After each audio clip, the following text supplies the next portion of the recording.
no? Dunay duha ka mag-amigo, ganahan joke ni mo tawanaw. Dunay duha ka mag-amigo. Ang ngalan na nato ni sila si Juan o si Pedro para dali ra dumon. Ingon si Juan, nangutana siyang Pedro. Okay, Dro, ada ko Dro. Nakoy pangutana nimo. Naay tulo ka lalaki niambak sila sa suba. Unya ang pangutana Dro, pila man kabuk atong lakiha ang nabasa ang buhok. Lingis Pedro, asayon ra kayuan. Tulo ang tubag. Ana si Pedro kan feeling kay katulo ra gud iambak po dito sa suba. Ana si Juan nga, sayop jud ka Dro. Dili sakto imong answer. Ana si Pedro nga, ngano man sa duwan nga tulo man to ni ambak dito nya. Tulo gid ang answer ana. Ingon si Juan nga, dili Dro. Wala ang tubag. Ana si Pedro, ngano man kay puro man to upaw nang ambak. Amen. At least nangatawang uban, no?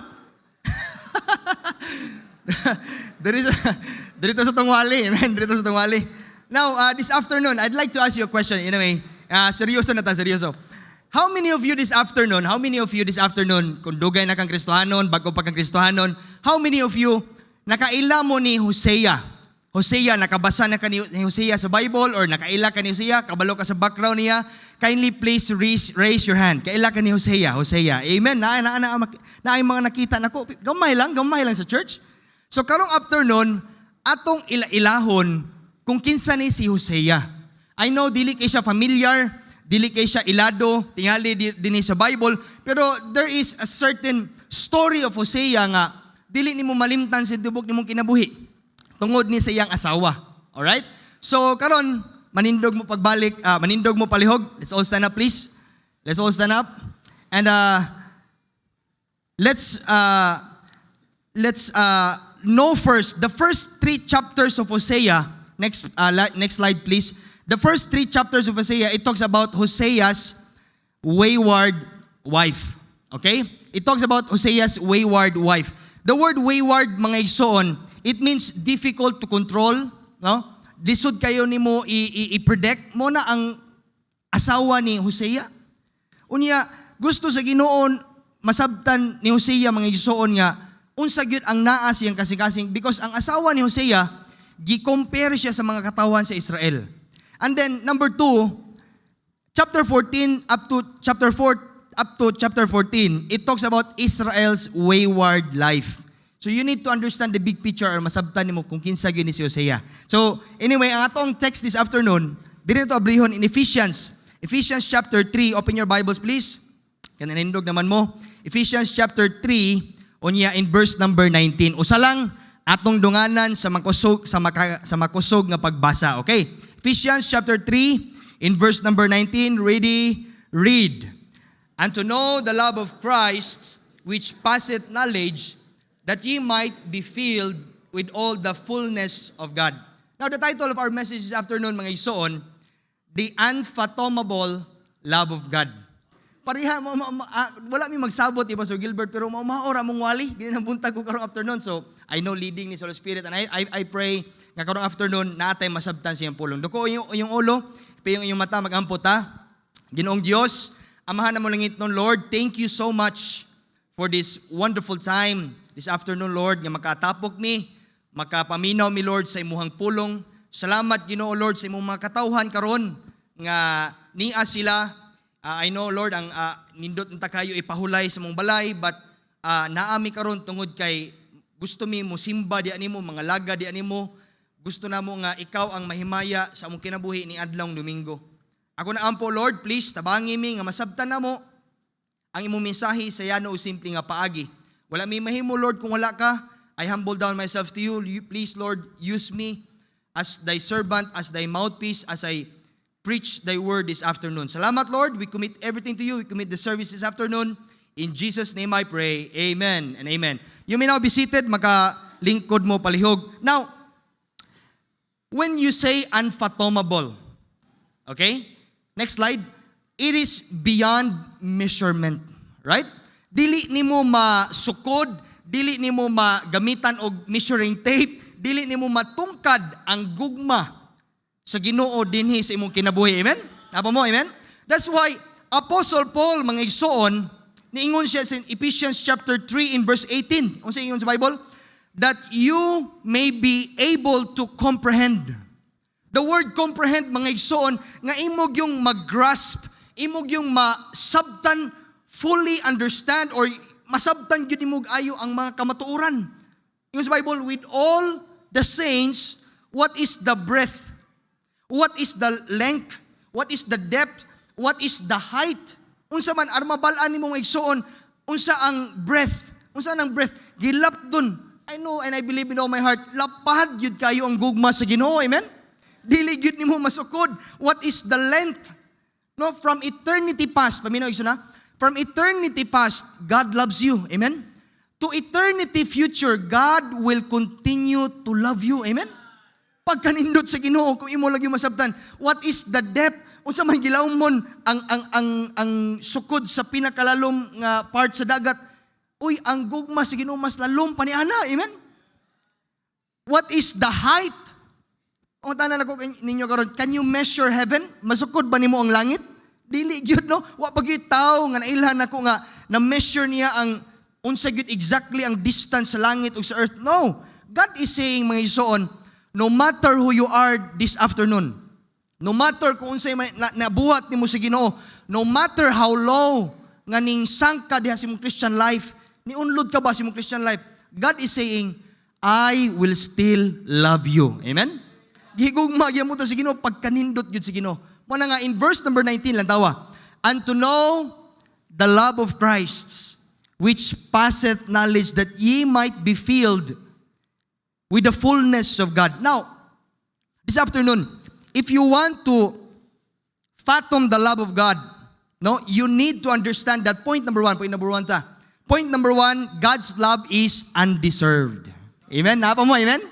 Undeserved, but pasabot, dili ta angayan, igsoon, amen? Angayan bata nga higugmaon sa Ginoo. I do believe, di kita angayan unta kay makasasata, amen?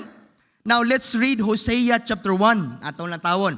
Hosea chapter 1, in verse number 1, the word of the Lord came to Hosea, the son of Beeri, in the days of Hosea, Jotham, Ahaz, and Hezekiah, kings of Judah, and in the days of Jeroboam, the son of Joash, king of Israel. Now, context.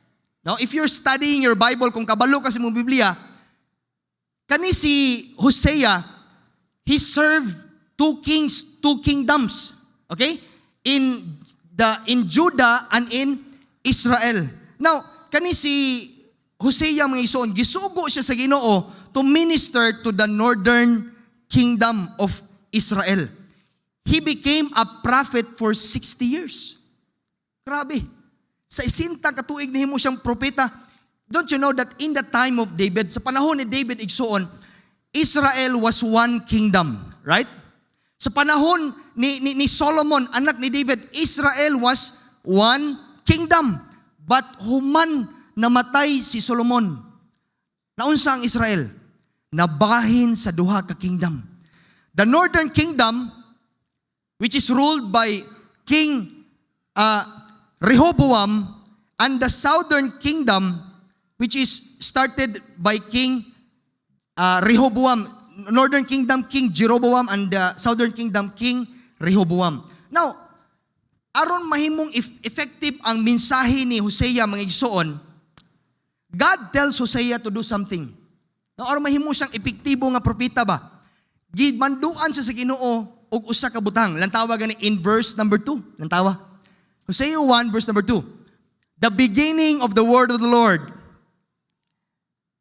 by Hosea. And the Lord said to Hosea, Go, take unto thee a wife of whoredoms, and children of whoredoms, for the land had committed great whoredom, departing from the Lord. Ang sugo sa Ginoo, very specific. Go, take unto thee a wife of whoredoms. Kabalo mo ng whoredom?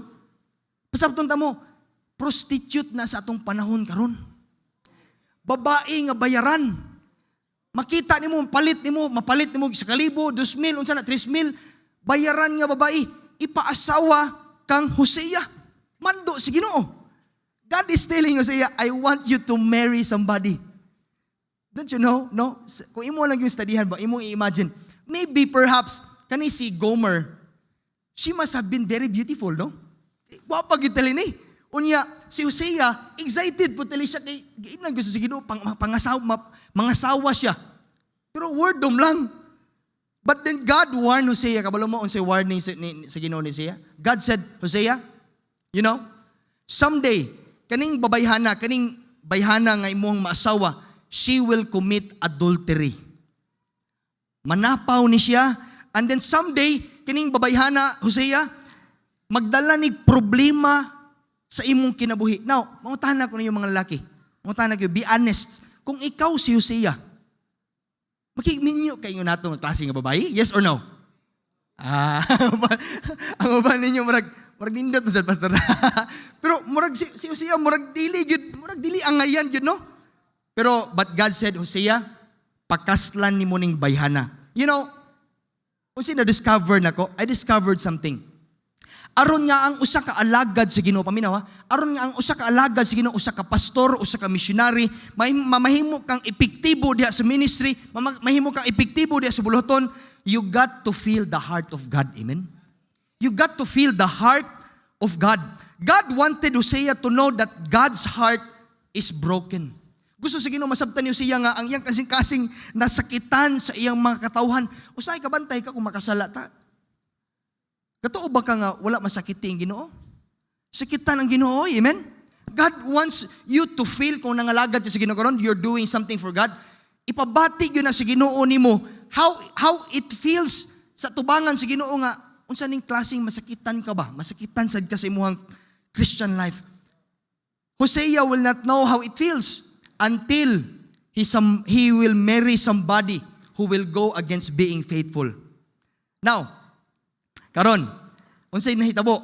In verse number 3. So he went and took, unsay ngalan sa iyang asawa?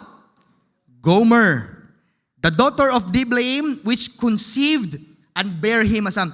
Mga isang maminaw, God gave Hosea the names of his children. Okay? Ang Ginoo may naghatag sa mga ngan sa iyang mga anak. Now, the first child of Hosea, ginganlan siya, next slide, Jezreel. Kasi Jezreel dire. Jezreel, kasi Jezreel dire. Wala naman si brother Jezreel dire. Asa man Jezreel dire? Simbaba? Ang meaning sa ngan sa Jezreel, God sows. It means you will reap the consequences. Sowing and reaping ba? Di ba kabantay ka sa itong Christian life? Mupugas kag maayo, siyempre muani sa kag maayo. Mupugas yung people paminaw. Mupugas kag dautan karon, paminaw. Magpakasala karon, abi nimo wa kitang Ginoo, someday mupugas sa kag dautan. Tinuod yun na. The second child, by the way, Jezreel is a boy. The second child of Hosea is Loruhama. Basin bag karon pa mo kadungog ani mga lana. Loruhama. Babayi ning Loruhama ha. She is a girl. Kaning Loruhama. Babayi ni. And the meaning of her name is no pity. Laliman ka. Uhay kaluoy. So ayaw nganli niyo yung anak og Loruhama ha. Ayaw. So the next child of Hosea, the next child is Lo-Ami. Okay? Lo-Ami is a boy. Ang meaning siya ngalan, not my people. Nga naman, because this third child of Hosea, dili niya iyang anak ni. Anak ni Gomer ni sa laing nga lalaki. So, ang original niyang anak si Jezreel ug si Loruhama. So, what is the first thing you need to know about the unfathomable love of God? It is undeserved. Say it with me. Come on. Undeserved. Kamu daw? Yes. That's why, parehimig verse, Pastor Gilbert, dahil ang tawag ni Romans 5 verse number 8. Ano undeserved man? Romans 5 verse number 8. But God commendeth His love toward us in that while we were yet sinners, Christ died for us. You notice something? Dili kay maayo tang tao. Amen? Dili kay buutan tang tao, dili kay bright tang tao, nga gipakamat niyan ta ni Jesus Christ sa cross, amen? Why Jesus Christ died on the cross? Because makasasala tang tao. Unang salamat ta kay in that while we were yet sinners, makasasala pa ta, Christ already died for us more than 2,000 years ago, mga Yusoon. Grabe nga gugma. And the Bible says, God's love is an action. Ingon ang Bible, but God commendeth. Nadunggan ako, Pastor Gilbert, ang meaning sa commendeth demonstrates, or sabihin siya pa, gipadayag nimo, gipakita. Grabe yung Ginoo, gipakita niya. Kabalo mo sa pagpadayag sa Ginoo yung gugma, gihatag niya yung bugtong anak dinhi sa kalibutan. Grabe nga gugma. Ako usa pa man gyud anak nako, pero di gyud ko kader kung naay tao diri sa church nga magbinuang sa ko anak. Ihatag gyud ako kung kinabuhi, makiglayog gyud ko. Naman usa ra gani na. Pero ang Ginoo gani usa ra gani anak, gihatag niya para sa tibuok kalibutan. Amen. Grabe nga gugma. Nasabtan ba ninyo mga igsoon?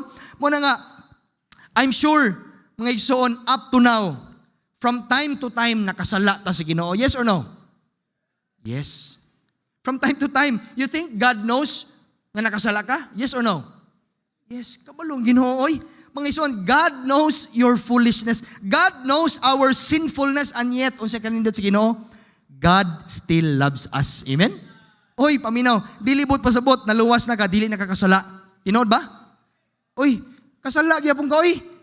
Kinaapat sa unod nun nga panglawas. Pero paminaw, ingon ang Bible, lisensya na ba na nimo nga mapakasala ka? No, di ba? So dili na pamaagi sa Ginoo nga maglunang ka sa pagpakasala. Kung naanak yu ka sa Ginoo, makonsensya ka unya mo palayo ka sa paghimog pagpakasala. Amen? Now, but you need to know something. Every time you sin, paminaw, every time makasala tayo sa ison, every time magpalayo to sa Ginoo mga ison, it causes God pain. Masakitan ang Diyos. Amen? Now, the unfathomable love of God, you need to understand that point number 1, God's love is undeserved. Di ta maglangan. The unfathomable love of God. Point number 2, God's love is persevering. Now, take notes. Persevering. You know, God loves you, dili lang kay kausa. Dili lang kay kaduha, katulo. Even if you run away from God, mo backslide ka, mo palayo ka sa Ginoo, di na ka mutuman sa kabubuton sa Ginoo, God will persevere you. God will pursue you. God will chase you. O sapat mo na, Pastor, gukdon gyud eta sa Ginoo. Amen? O pasalamat mo na may son. And that to me, paminaw, and that to me, para na ako personally, it is unfathomable. Dili na ito masabtan ng Ginoo, no? Kasi nakasulay backslide dire. Ako, be honest, nakasulay ko. Ipalayo ko sa Ginoo. Pero salamat kay gigukod ko sa Ginoo. Salamat kay ang gugma sa Ginoo, persevering. Dili kay kung na-backslide ka, ni palayo ka sa Ginoo, dili ang Ginoo yung unang klase nga pagka-Ginoo nga, wa kay klaro nga pagkaanak, mayra nimo tagam ka. Di na pug ko managad nimo. Dili yung unang Ginoo oy, gukuron ginita sa Ginoo. Amen. God's love is persevering. Now, I want you to think of Hosea. Lang tawagan ni unsay nitabo ha. Hosea chapter 2 in verse number 2. Plead with your mother. Plead, for she is not my wife, neither am I her husband. Let her therefore put away her whoredoms out of her sight, and her adulteress from between her breasts.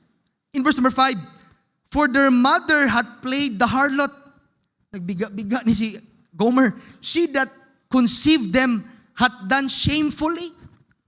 For she said, I will go after my lovers that give me my bread, my water, my wool and my flax, mine oil and my drink. Mga igsoon, paminaw, ani nga time, nagkalisod na ni si Gomer. Nagmiserable na ang iyang kinabuhi because nangabit siya. And God said to Hosea, paminaw ha? And God said to Hosea, you run after your wife. Adtua, Hosea, adtua si Gomer. Kay nagmiserable na imong asawa. Now, pangutaan na karon, kung ikaw si Hosea, what will you do? Nidagan, nigpalayo imong asawa. Giminyuan mo siya, kabalo na ba si Hosea nga, wordom siya. Prostitute, maasawa niya. Pero, pag nipalayo niya ang asawa, nangabit og laing lalaki, gisugo siya sa Ginoo, you run after your wife. Kung ikaw si Hosea, gukuron pa bagyapon mo yung asawa? Ang uban tala ninyo, may mo, praise the Lord, Pastor. Tagam mo ba yan na to? Di na ako to gukuron. Kaya, hi God. Di ba? But God said to Hosea, provide money. Provide money. Gae sila kwarta. Provide them food. Kuyog tong iyang kabit. Kung ikaw karon tong kaipon ni Hosea ba? Paminaw. Kung ikaw ibutang ang imuhang kaugalingon sa sapatos atong kaipon ni Hosea. Si Hosea nagdalag pagkaon. Si Hosea naghatag og kwarta ni Gomer. Love, Na kwarta lab o panggasto ninyo sa imuhang sa imuhang kabit. Kung ikaw tong kabit, unsay manuna ni Hosea? Naana si Hosea no? Patay na yun naman tayo ni si buang naman tayo ni si Hosea no? Ngano muhatag banig pagkaon na mga nakasaman mi ani niya nag-ipon man mi siyang asawa. Pero kabalo ka kung si Hosea lang gyud ang pabuton murag lantaw gyud ako di gyud ta siya mutuman sa Ginoo pero you see sa tinahuanon lang sa pagkatinuod lang our love is not persevering, right? Nakuha ninyo ko punto. Kita mong gud mahigugma ta limitado lang. Natay igsuon diri natay igsuon makasala nimo. Maglikay na kaniya. Limitado raman atong gugma god. Maglikay na ta niya di na ta mansin niya pinitili pansinon mo pero anak na lang kidat na lang mo.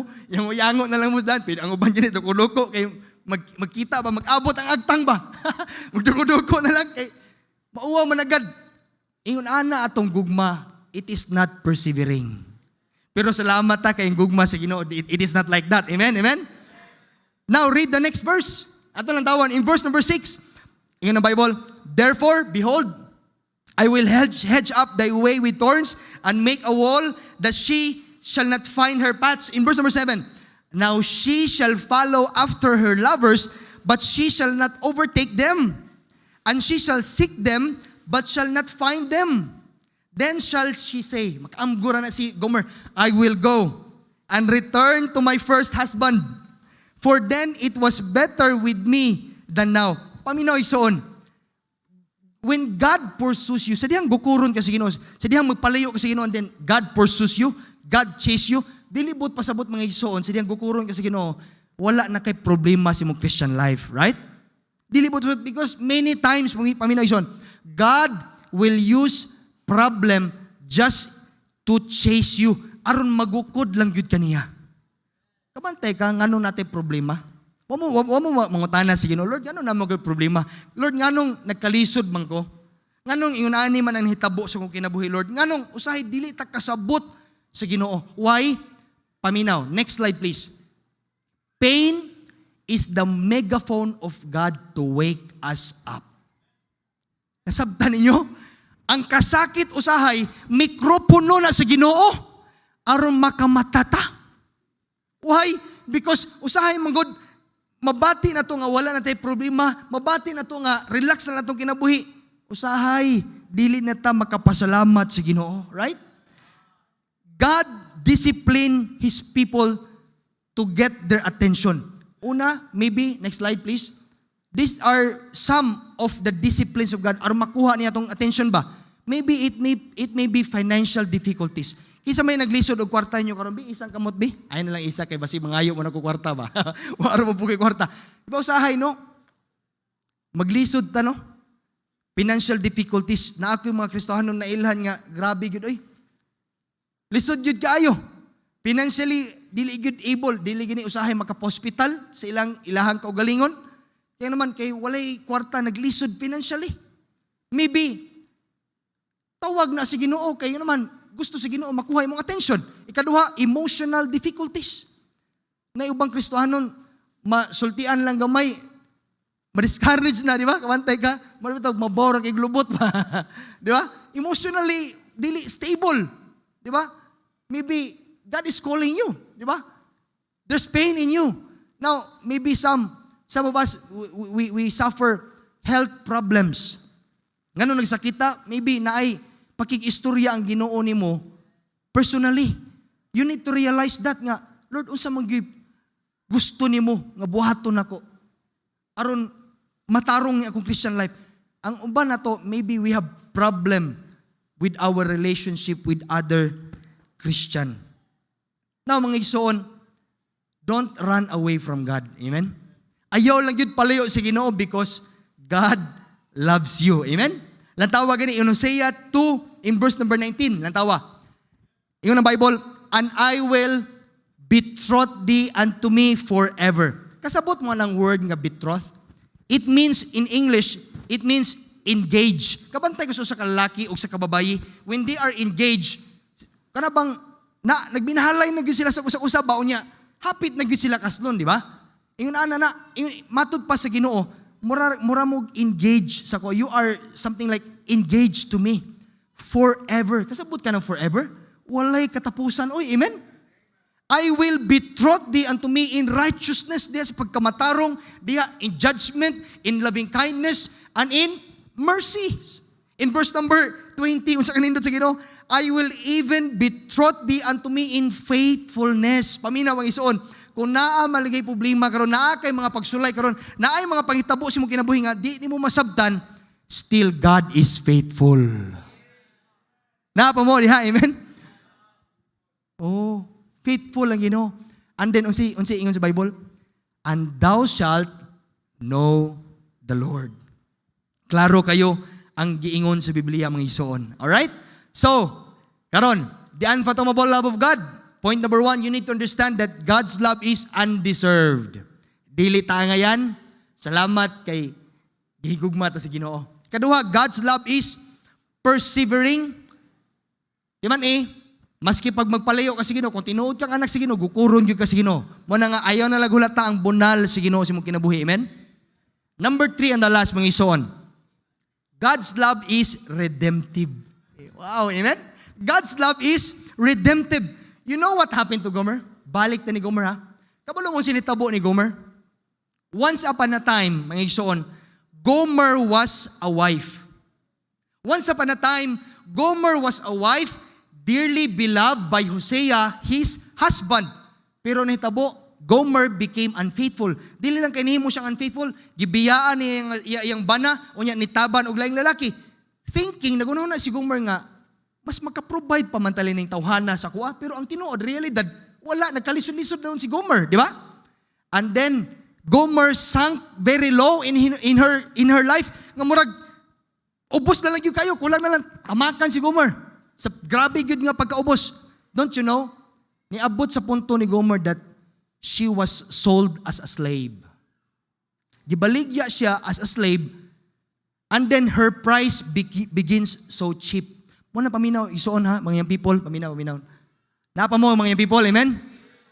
Ayaw lata sa imong Christian life nga mahimo na lang kang barato. Babae, paminaw mo ha, mga babae, ayaw lata gyud, paminaw. Ayaw gyud lata nga imong Christian life, imbis nga naa ka diri karon, dasi kay kas papangalagad sa Ginoo, and then in love jud kay kaniya. Hantod sa muhagba imong Christian life, ayaw lata nga mahimo na lang kang barato. Mura bitaw imong asa nang barato, pastor? Ay mong testimony ba? Maguba ba? Di ba? Karon, paminaw. Unsay gusto sa Ginoo nga buhaton ni Hosea? Unsay gibuhat ni Hosea? Why God's love is redemptive? Lang tawag gani. Hosea chapter 3 in verse number 2. I hope nga makunik-kunik yung story. Ingon si Hosea, oh. So I bought her. Klaro ang Bible, no? Gipalit niya for how much? 15 pieces of silver, and for an homer of barley, and an half homer of barley. In short, mga igsoon, gilukat ni Hosea si Gomer nga iyang asawa. Now, what happened sa dihang gilukat na ni Hosea si Gomer? Unsa may nahitabo? Kabantay ka, if you buy something sa Palawan Pawn Shop sa Cebuano Luwilier, unya labi na giprenda, ay na lang. Kana lang sulugoon ba? Taon na lang. Kabantay ka anang slave, unya paliton nimo na. Unsay tendency nga kung ikaw nakapalit? Unsay may hitabo niya? Mahimorya pon siya nimong mahimorya pon nimo siyang sulugoon. Pero what happened? Lantawa na to, ha? Nahimo bang sulugoon si Gomer? Tuwag. Marag mo kabasa sa inyong Bible. Okay. Lantawa. Next verse, lantawa. Ang sige ingon ni Hosea, nindot kayo. And I said unto her, thou shalt abide for me many days, and thou shalt not play the harlot. Giingnan niya si Gomer, ayaw na ba pag-adtog laing lalaki, ha? And thou shalt not be for another man. So will I also be for thee. You know, kung sige buhat ni Hosea, giingnan niya si Gomer, Gomer, bisag ipasakitan ko nimo, bisag nahugno akong kasing-kasing tungod nimo, Gomer, you will be my wife again. Pagkanindot, no? Kabalo man na, that is a redemptive love. Amen? Giingnan niya si Gomer, Gomer, bisag nasakitan ko, nangita kag lain lalaki, nangabit ka, I will be your husband again. Kita tali mga minyo, maka connect tali mo ni Hosea. Sakit kayo ang nahitabo niya, no? No, murag makaingon ka nga, yahaya good, makigbalik pa ko niya. Di ba? Mag-usap pa'y layog, di ba, no? Pero si Hosea, grabe, no? Gomer, I will be your life again. Your husband again. What kind of love is that, mga ison? That is a redemptive love. You know, God's love is unfathomable. You know why? Kabalo mga ison. Nganong dili na ito masabtan ang gugma sa Ginoo, dili mo masukod ang gugma sa Ginoo. Because in spite of our sinfulness, in spite sa itong foolishness, in spite sa itong mga sala, mga ison, His love is undeserved. His love is persevering, and God's love is redemptive. No? Kabalo mo, unsay sayop na to usahay? Unsay sayop na to usahay kitang tao, kitang Kristohanon? In Hosea chapter 13 in verse number 6, the Bible warns us, according to their pasture. Kabalo ka ng pasture? Kanabang nanakay kwarta ba? Nanakay balay, nanakay yuta, nanakay sakyanan, nindot imong trabaho, nindot imong negosyo, walay problema gyud, nindot gyud. So where they filled. Sadiyang napuno na ka ba? Murag, wow, thank you. Salamat kayo. Manaana na kasi mong kinabuhi ba? They were filled, and their heart was exalted. Therefore, have they forgotten me. You know how people forget God? Kabalo mo, unsa nga paagi malimtan sa tao ang Ginoo? When everything sa imong kinabuhi is doing well. Right? Amen? Nakahinuklog mo isoon. Kaya kung wala kay problema, sa tinuod lang paminawa, kung everything is doing well in your life, naaba ninyo karon diri makaingon ka 100% pastor. Kanunay gyud ko pasalamat sa Ginoo. Every day gyud ko pasalamat sa Ginoo. Naaba ninyo diri karon makader og tindog nga pastor. Ako gina pastor. Humble gyapon gyud ko. No, dili no, kitang tanan oy. Nakasulay gyud kun naa kay panalangin usahay malimtan na gyud nimo sangpit ang Ginoo sa pagampo, right? Admitted gyud ta na. Wag gitilin ni diri nato naglingkod nga makaingon ka nga usahay malimtan gyud nato Ginoo when everything is doing well. Kabalo ka, diha ra ba gyud ayo mo atake ang yawa. Nagaantag problema, mo backslide dayon ka, palayo kasi pero timan God's love is redemptive. Redemptive ang gugma sa Ginoo.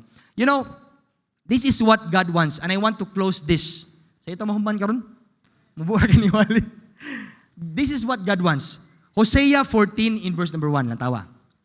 O Israel, return unto the Lord thy God, for thou hast fallen by thine iniquity. Ato kunong pulihan ning Israel. O Miguel, O Butch, return to the Lord your God. O Pastor Gilbert, pulihan mo si mungan ba? O King Peter, return to the Lord, for thou hast fallen, kay nakasala ka diya sa Ginoo sa Dios nga imong Ginoo. In verse number 2 lang tawa. Take with you words and return to the Lord. Say unto him, inang Ginoo, take Lord, please take away all iniquity in my life and receive us graciously. So will we render the calves of our lips. Don't you know that the word return, paminawa, ang pulo nga return, it simply means repentance. Return, you repent. And mga igsoon, you must admit that, uy, kung dili ka maghinulsol tubangan si Ginoo, dili gyud puta mapasaylos tong mga kalapasan, right? Amen? The word repent in the book of Hosea was repeated for over 20 times. To repent means, in verse number 2 lang tawa, next slide, balik lang. Take the word repent here in this verse, it simply means to take away all iniquity. Gusto sa Ginoo nga masabtan nimo this afternoon that you need to admit nga nakasala gyud ka sa tubangan niya. Ayaw na pag fake sa Ginoo, Lord. Usahay no, dili ta may mag-pray bitaw ta. Usahay malimot ta, Lord, pasayloatan ko sa mga kalapasan nga nabuhat sa imuha. Daghan na kay naampo nga pagpasalamat. Daghan na kay naampo nga pangayo sa Ginoo. Pero nalimtan nimo ang pagpangayo pasaylo. Admit that you sinned before God. Amen? Because, lang tawagan ni next slide, there is no restoration without repentance. Dili kita ang mabalik day sa Ginoo kundi ta maginulsol. Amen? And then next slide, balik ta sa verse. Unsay lain diha, to repent means ikaduha, receive us graciously. Unsay bot pasabot, unsay makuha nato pastor? God wants you to know that you must be willing to accept His grace din na sa imong kinabuhi. Kaya naman, ingon ang Bible, Ephesians 2:8, for by grace are ye saved through faith. God wants us to know this afternoon nga, dawata lang yun akong grasya. Diyan na mo. And then, unsay resulta? So will we render the calves of our lips. Dinhi na nga time, the word calves, it means the fruit, mga prutas din na sa imuhang baba. That's the time kung mga ikapasaylo, i-admit imo nga nakasala ka, and then dawaton mong grasya sa Ginoo. That's the time nga makapasalamat na ka. Mga mugawas nga pulong si baba, magpasalamat kasi, Lord, salamat kayo sa kaluwasan. Salamat sa mga panalangin. Salamat, Lord, nga makasimba ko din mo. Salamat nga makapangalagat ko. Salamat nga ko pamilya, Lord, na adias magsunod din mo. That's the time. Pero it takes repentance. Paginulso si mga sala. Muna kong giingon, dilibot pasabot, luwas na ka, di nakakasala. You still sin. I still sin. Muna nga mangayo tagpasaylo at tubangan sa Ginoo. Amen? Muna nga, naghulat lang yun ang Ginoo siyang trono nga mangayo kagpasaylo because you will never experience God's grace without repentance. Alright? So, mutapos na ko, the unfathomable love of God. You need to understand that God's love is undeserved. Say it with me. Undeserved. Number 2, God's love is, and God's love is, amen. Nabudo ko ulo yung mata Ginoong Diyos. Amahan na mo langit noon, salamat kaayo. Sa dako kayong kadaugan, Lord, gihatag nimo karong afternoon.